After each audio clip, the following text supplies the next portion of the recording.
This is not harmless. You are not breathing by idiolex. Tony really hadn't expected inviting the Avengers of all people to move in with him to be as easy as it was.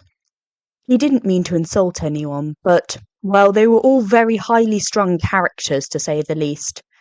The mark on Tony's record of doesn't play well with others really meant nothing in the long run, because such a statement was relative, and Tony was surrounded with people just as bad, if not worse, than him. Which is why it surprised him how pain-free the entire experience was. Very few hitches. The occasional knife thrown, sure, and the constant bumping into other people equally as defensive at unspeakable hours of the night, for similar, extremely personal reasons. Tony personally liked to believe that brought everyone together, no matter how humiliating it was the first time he stumbled into Romanov while he still had sticky tear tracks on his cheeks, frantically scanning the room for a non-existent enemy. Despite all of them having absolutely no chance of making it work on paper, they managed it somehow. Movie nights, dinner nights, team drills, practice mate, perfect, and they were all practicing at liking each other. It was going well, especially because they were 4 months in and no one had broken the tower rules. Okay, guys, Tony clapped his hands, rocking back and forth on his heels. I'm sure none of you were raised in a barn. He dragged an appraising eye over Steve and Clint. Well, most of us weren't, and if we were, I'm sure they were very clean barns. He ignored the glare from Barton and following anxiety. Okay, so, power rules. First of all, you can always go to Jarvis. That's not so much of a rule as it is a fact. If you need anything, he can probably look it up and fix it for you, and definitely better than me. Just remember, 21st century, clear history exists for a reason. Don't leave your porn open on your account because I will see it. He winked at Rogers, ignoring the subsequent spluttering. Don't try to break into my workshop. Otherwise, I don't care. You'll be let in if I want you in. Number 3. Don't physically hurt anyone in the tower deliberately, obviously excluding consented training sessions and the event of a super evil break-in. I trust we can all play nice, but if any of you try to start a superpowered brawling match, I will sick Jarvis on you. Number 4. Don't try to fuck with Jarvis. Ever, he said, tone turning serious. Continuing with the same tone, he carried on. And don't replace my coffee with tea. Ever. All other practical jokes go. Everyone showed some sense of amusement at that, with Bruce even chuckling slightly. No, seriously, don't replace it. Tony was shattered, fucking exhausted, spent, beat, drained, out of synonyms. A 31-hour-long workshop binge had ended with numerous new developments in both SI tech and Avengers weapons. It had also ended with Tony so fundamentally tired that the only thing successfully motivating him to move was the idea of hot coffee slipping down his throat. Quick check with Jarvis confirmed the devastating hunch that there was no such miracle liquid in the shop anymore. Tony groaned, face squished against the floor. He could just let his eyes slip. No. He shot back up with a gasp, oil-smeared hands rubbing at his gritty eyes. Jarvis, was I out? He demanded. Just for 3 minutes, sir, Jarvis said, practically dripping with disapproval. Tony sagged, the tension leaving him. The adrenaline faded, and the overwhelming urge to drop unconscious, regardless of his location or responsibilities, returned tenfold.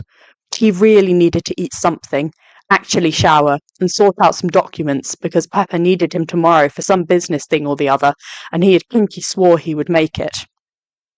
He dragged himself off the floor, blearily making his way into the elevator. He would get coffee, and then everything would come into focus, and he could actually get his shit done. He yawned, leaning against the blissfully cool wall of the elevator, heavy eyelids dragged lower with each blink. Tony, someone called, and he pulled them open again. Steve was looking at him, frowning from the entrance to the elevator. Tony frowned back at him, too sleepy to register Steve's aptly named mother hen look. Tony stayed frowning, squinting his eyes. He was He was doing something. What was he doing? He blinked, and Steve was next to him, holding his arm and clearly about to say something. Tony tugged his arm back non-committedly, the light bulb dimly flickering to life in his head. Coffee, he breathed out. Steve frowned at him again. Stupid frowning face. Tony, I really don't think. Coffee, he cut across, a kind of childlike determination in his voice as he began to move unshakably towards the kitchen. A bit more life breathed into him as he smelled the delicious aroma of those magical energy-giving beans. He followed the smell with his nose in the air and eyes mostly closed, like a bloodhound on a scent. Steve followed behind limply, seemingly unsure of what to do. Tony reached the counter, the table nearby filled with bemused avengers that he paid no mind to, and made a beeline to the coffee machine. Tony, we were worried, man. Thought you'd died and I was going to have to sell my body for money. A lot of money, Flint joked. Tony grunted in response, forehead flush against the marble countertop, hand blindly groping for the coffee machine. Hey, Tony, do you really think the coffee is the right thing for you to have right now? Bruce questioned gently. Tony didn't dignify that with an answer, just looking at him with what he hoped was disbelief, but the effect was probably dampened by his traitorous falling eyelids. He turned back to the coffee machine, finally managing to jam a triumphant finger into the start program. Jarvis began to brew what he knew to be the perfect cup of coffee. He started salivating, head landing with a satisfying thud on the counter as he slowly slid down it. Okay, Tony, let's get you up. Tony whined at the insistent hands lifting him up, ineffectively batting away the hands that were moving him away from his coffee. All too soon, he found himself seated in one of the wooden chairs at the team table, as it had come to be called, much to Tony's displeasure. A table made of solid pine worth over $2,000 deserved a much better name. Crusher, maybe, he mulled over in his head. A finger prodded him in the face, and he let out a surprised squeak, turning to glower at Clint, who was grinning next to him. Oh, I am never going to let this go. Jarvis, you've got this on recording, right? Always do, Mr. Barton. Clint paused, going slightly pale. Oh, wait, Hey, Tony, your weird murder robot baby hasn't got his creepy little eyes in my bedroom, has he? Because people would pay good money for that. Tony tried to push away Clint's poking and pushing hands, lowering his head to rest on the solid surface of the table. Leave him alone, Clint, for God's sake, a voice came. Fingers carded through his greasy hair, and he hummed in pleasure as the roots were moved away from the position they'd been in for days. The ache pleasant as fingers probed gently at his scalp. You need to get out of your workshop more, oui, Natasha said, oddly fondly. Tony hummed, unable to think through the sleep malignantly invaded his head again. That was until the coffee machine pinged, and suddenly he was much more awake and upright, hopeful eyes scouting around for his nectar of the gods. Coffee. He needed to be ready for Pepper. Coffee, he gasped, mentally running through all the things he had to get done before he could crawl into bed and pass the fuck out. He missed the looks his teammates were exchanging as he yet again scrubbed a dirty fist against his gritty eyelids in an attempt to force them open for longer. Sure, Tony, Bruce said slowly, looking over to Steve and Natasha, who both nodded. Why don't you have this one, Freshly brewed. He smiled at him sympathetically. I love you, Tony said desperately, staring intensely into Bruce's eyes while his hands reached out towards the mug like it was offering a sacrifice to God. I love you, he repeated, insistent. Bruce turned away, blushing. He pushed the mug into Tony's hands all the same. Clint snorted somewhere in the background, but Tony didn't care. He only had eyes for the steaming mug in front of him. He caressed it with his hands, wrapping around its sides and reveling in the soothing warmth emanating from the porcelain. Wide, loving eyes stared into the dark liquid. Coffee. He breathed reverently, lifting it up to his lips and taking a huge gulp. Immediately, the wrong taste flooded his mouth, but it was too late. It was already slipping hot and fast down his throat. He belatedly lifted a hand up to his throat, as if to somehow force it back up, but it was already too late. He stared dumbly at the cup, adrenaline beginning to bubble up through his chest as he registered the devastatingly familiar taste. Green tea. He looked up at Bruce disbelievingly, still trying to process. Betrayal soured his mouth. There were 4 rules. His chest was starting to tighten up. Panic flooded in, his eyes widening, brain switching on properly. He needed to get away now before they saw. No one was meant to see. Weakness.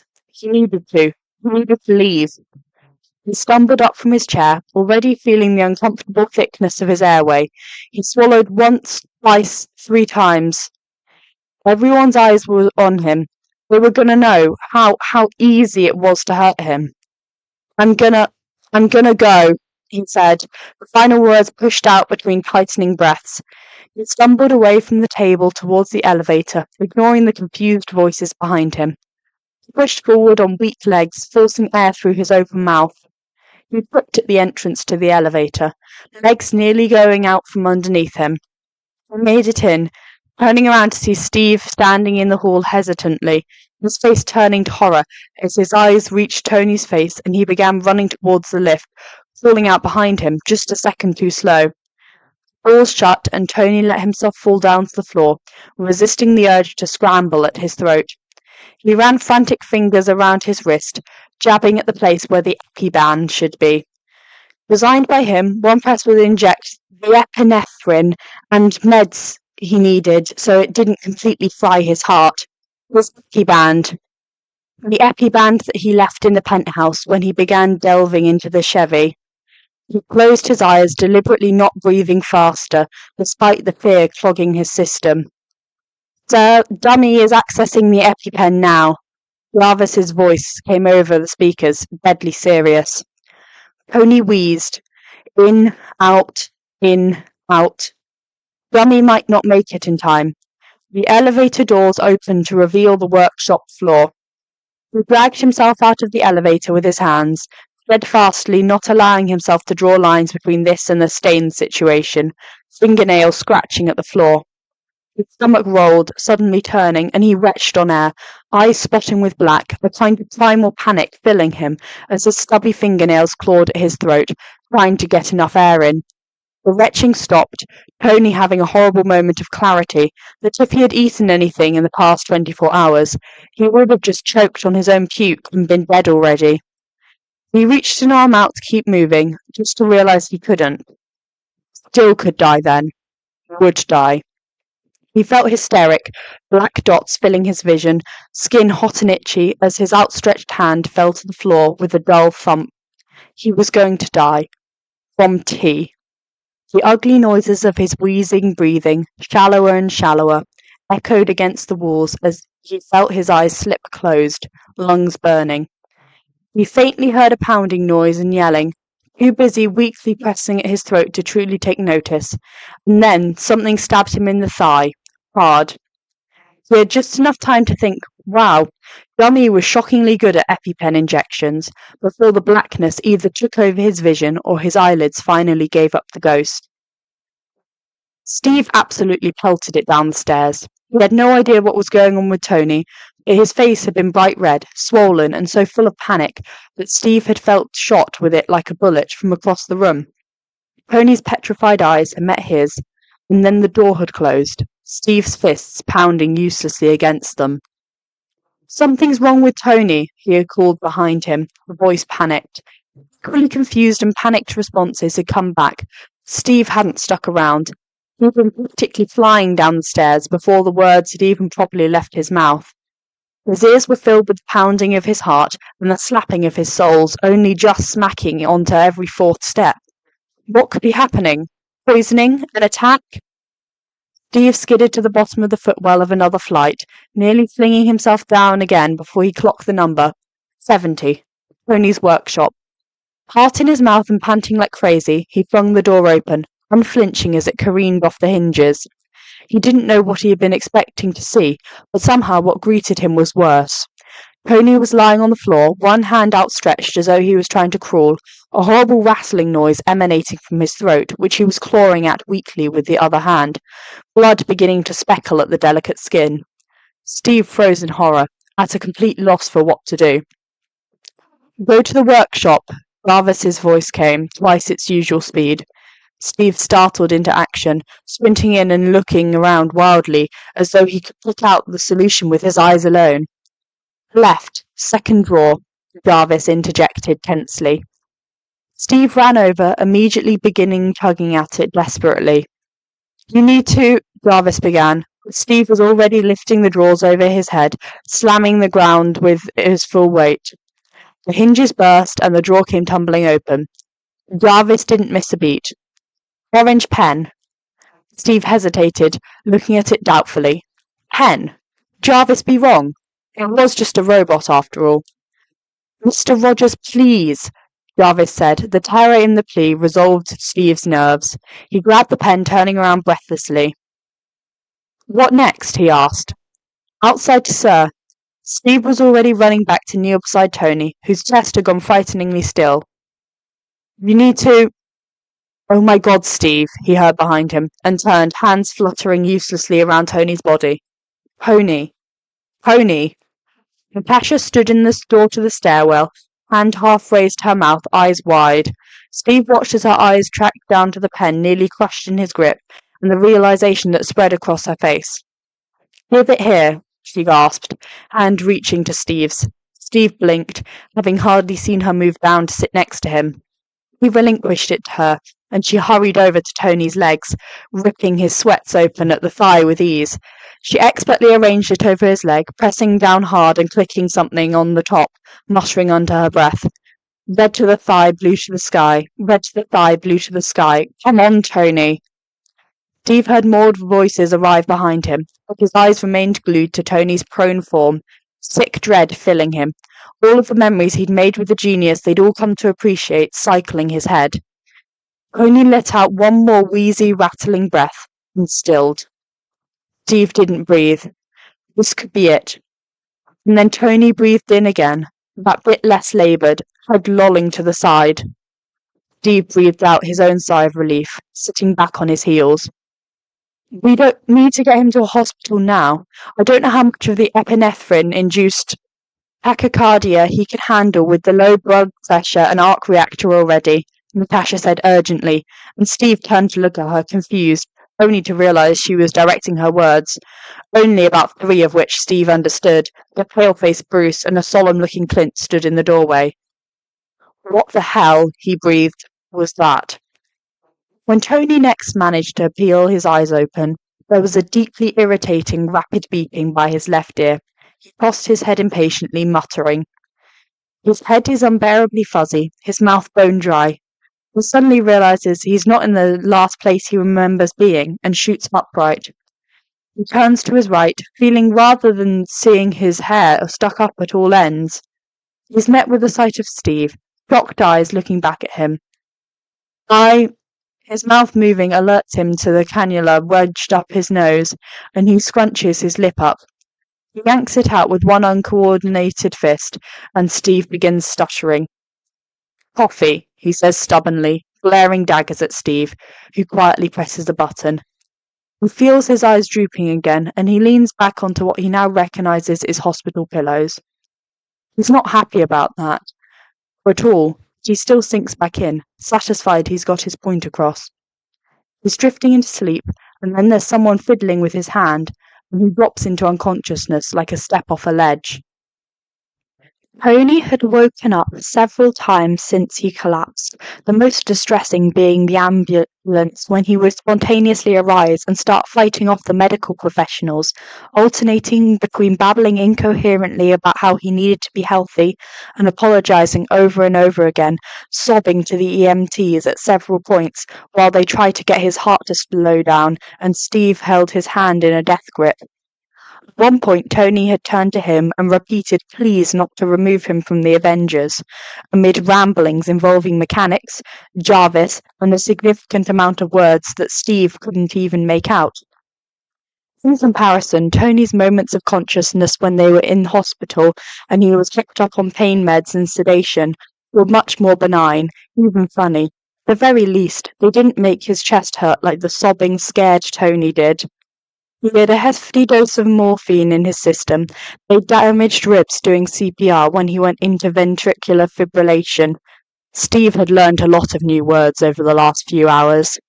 Still, Tony was stubborn and kept waking up through it all. The first time he'd aroused, he'd simply tried to pull himself up, failed, and then murmured something about being dumb and eppy, and then dropped right back off again. Next time he'd needed an extra dose of sedation because he tried to roll off the bed, deliriously stating he was a worm, which got Clint removed from the room because he was laughing too hard. By the sixth time, Steve had gotten the routine down. Soothe Tony, call the nurse, watch him get drugged again. The others had left for coffee. Steve had declined to follow, opting to stay behind. That was when Tony shot upright. None of the usual frenzied tossing and turning that usually precipitated his waking moments. He looked straight forward for a moment before turning his head to face Steve. Steve, disconcerted, just stared back at him in slight shock. His hair was all over the place, sticking up wildly, and his cheeks were sleep-flushed. Were it not so creepy, Steve might have actually found the scene endearing, even cute. Tony started to speak, scrunching up his nose like a rabbit in confusion. Steve couldn't help but smile softly as Tony went cross-eyed trying to look at the cannula. Then Tony's uncoordinated hand came up to grasp and tug at the nasal cannula, pulling it out, and Steve's smile fell off his face, spluttering, and almost reaching a hand out to put it back on. Tony turned to look at him. The display could still be cute. Maybe. Instead, Tony's eyes bore into his with an intensity becoming of a battlefield. "Coffee," he uttered, and Steve's hand came slowly round to press the call button, disconcerted. Could Tony sense coffee while unconscious? He scanned the man, who was looking at him in the same way a seagull looks at someone with chips. He sincerely hoped Tony wasn't going to try to scratch his eye out for a cup of the stuff. Fortunately for him, Tony shot him one last glare and seemed to deflate into the pillows, letting out a pleased little sigh. He snuffled into the pillow, dark hair falling softly over his eyes. Steve reached out to grab his hand again. The nurse had arrived and was injecting yet another sedative into Tony's IV. Steve sighed, reaching past to clutch at Tony's fingers. Tony's face went from smooth to slack, leaning on the pillow slightly, and Steve's mouth quirked. The door opened, the smell of fresh coffee wafting in, and Steve snapped his head around to watch Tony apprehensively. The man gave one snort, turning slightly, and then stilled. Steve breathed out a sigh of relief. He was safe. When Tony woke up, most of his body either ached or itched. He groaned, reaching a hand over to his ribs, his questioning fingers meeting bandages. "No, come on, Tony, don't do that," a tired voice murmured, a warm hand clasping around his own and pulling it away gently. He turned, shocked, to look at the owner of the hand with wide eyes. Steve sighed at him, Natasha watching on sternly from the corner. "You can't have coffee, Tony," he said exhaustedly. "Why the fuck would I want coffee?" he said, baffled. He knew to be a bit of a coffee fiend, but his first thought upon waking up in a strange place where Steve Rogers thought normal behaviour was holding his hand like a teenage lover wasn't, "I wonder where the French roast is in this joint." Steve straightened up, actually looking at him surprised. "Nat, I think he's actually awake," he called, and Tony scrunched up his nose. "What else would I be?" he said, offended. Steve turned back to him, clearly amused. Tony frowned. He didn't like it when jokes didn't include him. "Oh, you have no idea," he said, smiling. Tony had no time to feel anxious about what that could possibly mean, because their nurses and the rest of the team were crowding around his bed, and he was left blinking, slightly dazed. "Hello, Mr. Stark," the nurse said. "I think we can let you stay awake, but I need you to promise to try and stay still. We want to be careful of your ribs." Yeah, sure," he said dumbly, trying to take in his surroundings. "Oh my God, Sleeping Beauty arises," Clint called, bounding over to his bedside. Dude, I have so many videos, you have no idea.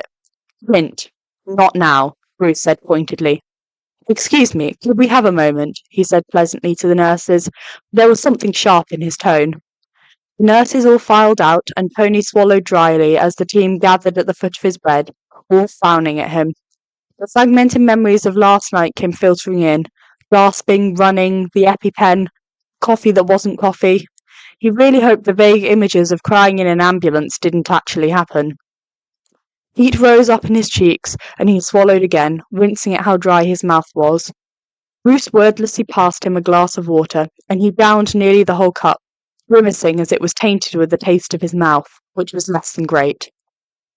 Pony, Natasha began, tone dangerously sweet. Why didn't you tell us you had a deadly allergy? The rest of them looked at him expectantly, so certain he was in the wrong that they deserved that information. Anger rose through his chest despite the muffling of the drugs. There were 4 rules, he retorted. Only 4. One of you ignored it. They stared back at him blankly. Oh God, tea, Bruce said, sinking heavily into the nearby chair.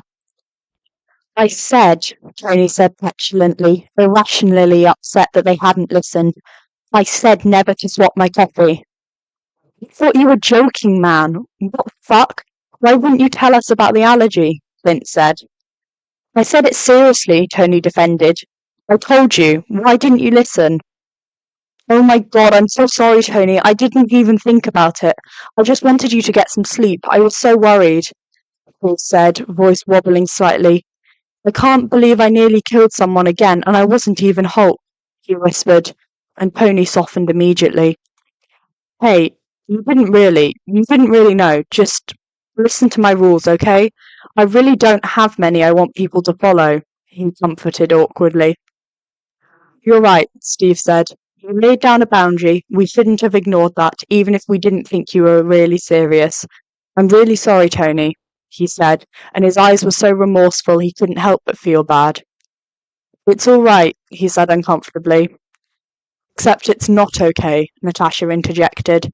Pony, regardless of whether you asked us not to swap your drinks, we should have known you were allergic. It's dangerous. What if someone attacked you, poisoned you? You would have died. Pony shifted in the bed uncomfortably. And don't think I didn't notice the heart murmur. We need to know these things so we can look out for you. Wait, I'm not off the team, he blurted out, lifting a hand belatedly to cover his mouth. Stupid fucking tongues loosening drugs. He inspected the bed intensely, picking at the sheet with his fingers, unwilling to look up and face the music. Clint laughed humorously. Pony looked up then, confused. Clint was looking at him with disbelief clear on his face. Dude, are you serious? I'm literally deaf. Pony looked at him, to the rest of the team, who looked just as confused as he felt. Even Natasha was scrutinizing him like a particularly confusing puzzle. But I'm a liability, he said dumbly, lacking the confidence he always thought it with. What? Pony, you're... No, Bruce said, looking at him with something sad dawning in his eyes. Pony scrubbed his own eyes with his fists, breathing heavily. This and the meds and the thing was a lot, and he was tired and confused. A single tear wound down his face, and he froze for a second, heart rate picking up on the monitor. He reached up a hand to quickly wipe it away, but more liquid continued spilling down his cheeks. Hated morphine. He was so convinced he was going to lose this, all of them, the best thing he'd ever dared to feel included in. He took a breath in, and to his absolute horror, it was audibly shuddery. He shrank, trying to curl in on himself, absolutely mortified. Oh shit, Tones, Clint said sadly, and then he was clambering onto the bed, limb wedging in next to him. Pony couldn't help but speak at the sudden intrusion, still trying to will himself to dissolving into the bed so he didn't have to face this. Clint settled next to him and shifted slightly. Steve's voice came in, hesitantly. Pony, we would never kick you off the team. I don't know why you would think, and never, okay? You're a valuable asset, and we like you being around, okay? Clint chuckled wryly. Turns out genius billionaire playboy philanthropists grow on you.